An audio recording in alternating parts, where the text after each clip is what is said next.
میری کہانی کو آگے سننے کے لیے سب سے پہلے آپ میرے چینل کو لائک کریں، شیئر کریں، سبسکرائب کریں دا موئیز وائس، کیونکہ یہاں آپ کو ملتی ہیں وہ کہانیاں جو دل کو چھو جائیں اور سوچ بدل دیں۔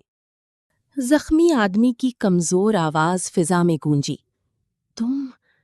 بادشاہ ایک لمحے کے لیے ساکت رہ گیا۔ اس کے دل کی دھڑکن تیز ہو گئی، جیسے اچانک وقت رک سا گیا ہو۔ اس کے ذہن میں بے شمار سوال ایک ساتھ ابھر آئے۔ اس نے جھک کر آہستہ سے پوچھا، تم کون ہو اور تمہاری یہ حالت کس نے کی؟ زخمی آدمی نے مشکل سے سانس لیتے ہوئے آنکھیں کھولیں۔ اس کی نگاہوں میں درد، تھکن اور ایک عجیب سی نرمی تھی، جیسے وہ کسی اندرونی جنگ سے گزر کر یہاں تک پہنچا ہو۔ اس نے بمشکل ہونٹ ہلائے اور کہا، میں تمہارا دشمن تھا۔ یہ الفاظ سنتے ہی بادشاہ کے چہرے پر حیرت چھا گئی۔ اس نے ایک قدم پیچھے ہٹ کر کہا، دشمن؟ اس کی لہجے میں حیرانی بھی تھی اور احتیاط بھی۔ زخمی آدمی نے آنکھیں بند کر کے جیسے اپنے اندر کی ساری ہمت جمع کی اور پھر آہستہ آہستہ بولا، ہاں، میں تمہیں مارنے آیا تھا کیونکہ تم نے میرے بھائی کو سزا دی تھی اور میں نے قسم کھائی تھی کہ میں تم سے بدلہ لوں گا۔ اس کی آواز ٹوٹ رہی تھی، لیکن اس کے الفاظ صاف تھے۔ وہ سچ بول رہا تھا۔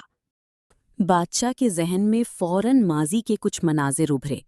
اسے یاد آیا کہ اس نے ایک شخص کو جرم کی بنیاد پر سزا دی تھی اور وہ فیصلہ اس نے انصاف کے تقاضوں کے مطابق کیا تھا، لیکن آج اس فیصلے کا ایک نیا پہلو اس کے سامنے تھا۔ اس نے آہستہ سے کہا، پھر کیا ہوا؟ تم اس حالت میں یہاں کیسے پہنچے؟ زخمی آدمی نے بمشکل آنکھیں کھولیں اور بولا، جب میں یہاں آیا، تمہاری محافظوں نے مجھے پہچان لیا اور مجھ پر حملہ کر دیا۔ میں زخمی ہو گیا۔ میں بھاگتا رہا، یہاں تک کہ یہاں پہنچ گیا، اور اگر تم مجھے نہ بچاتے تو میں مر جاتا۔ یہ کہتے کہتے اس کی آواز بھر آ گئی۔ اس کی آنکھوں میں آنسو آ گئے۔ اس نے کمزور ہاتھوں سے بادشاہ کی طرف دیکھا اور کہا، تم نے میری جان بچائی ہے، جبکہ میں تمہاری جان لینے آیا تھا۔ میں نے تمہارے لیے نفرت رکھی اور تم نے میرے لیے رحم کیا۔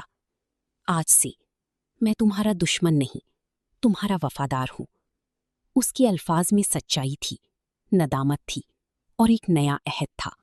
اس نے ادب سے کہا، بابا جی، اگر اجازت ہو تو میں ایک بار پھر اپنے سوال پوچھنا چاہتا ہوں۔ فقیر جو خاموشی سے بیٹھا تھا، اس نے مسکرا کر بادشاہ کی طرف دیکھا۔ اس کی آنکھوں میں وہی سکون تھا، وہی گہرائی، جیسے اسے سب کچھ معلوم ہو۔ اس نے آہستہ سے کہا، تمہیں تمہارے سوالوں کے جواب مل چکے ہیں۔ بادشاہ حیران رہ گیا۔ اس نے فوراً کہا، لیکن کیسے؟ آپ نے تو کچھ بتایا ہی نہیں۔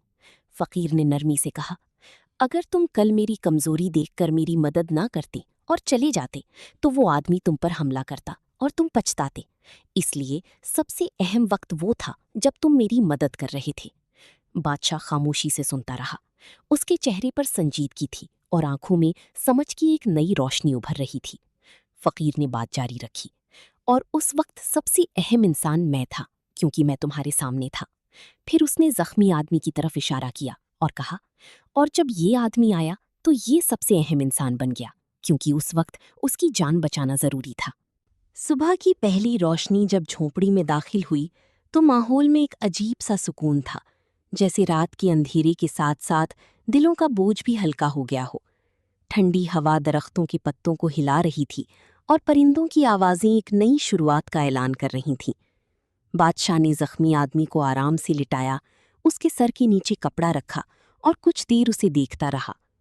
اس کے چہرے پر اب سکون تھا، جیسے اس نے صرف زندگی ہی نہیں بلکہ ایک نیا مقصد بھی پا لیا ہو۔ پھر بادشاہ آہستہ آہستہ فقیر کی طرف بڑھا۔ اس کے دل میں اب بھی وہی 3 سوال موجود تھے، لیکن اب ان سوالوں کے پیچھے ایک نیا احساس تھا۔ پہلے وہ صرف جواب چاہتا تھا، اب وہ سمجھنا چاہتا تھا۔ پہلے اس کے دل میں بے چینی تھی، اب ایک عاجزی تھی۔ بادشاہ نے گہری سانس لی۔ اس کے دل میں جیسے کوئی گرہ کھل رہی تھی۔ وہ آہستہ آہستہ اس سچائی کو محسوس کر رہا تھا جو اتنی سادہ تھی مگر اتنی گہری بھی۔ فقیر نے اپنی بات مکمل کرتے ہوئے کہا، اور سب سے اہم کام ہمیشہ یہی ہوتا ہے کہ جس انسان کے ساتھ تم ہو اس کے ساتھ بھلائی کرو، کیونکہ یہی وہ لمحہ ہے جو تمہارے پاس ہے اور یہی وہ موقع ہے جو تمہیں دیا گیا ہے۔